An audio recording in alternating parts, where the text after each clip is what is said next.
Aurren usteko lapurreten edo adopzio irregularren gaia segitasunez eta zorroztasunez ikertu eta argitu dedila.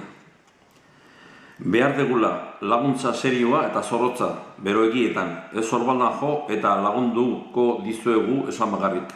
Esate baterako lan gehiago egin gure kasuetan eta ez hitzonak bakarrik, bat ere konpontze ez duenak.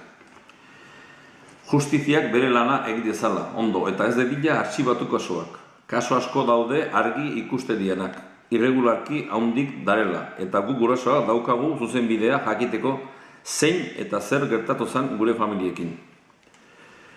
Enago abotz esanakin adopzio asko irregularak izan zirenakin. Asko eta asko lapurtua dira, zergatik artxibatu. Ez dagoela frogarik hori ez da egila. Froga badaude bakarrik batzuek nahi ditue preskrizioa gure kasuan. Denbora pasatan azkaduta gaude, hitz honekin baina ezer aurreatu gabe.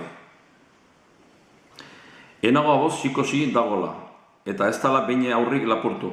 Hori esaten duenak ez daki edo ez du behin ere gure kasuari behiratu. Bakarrik aitor ditu susmoak bere belarrietan.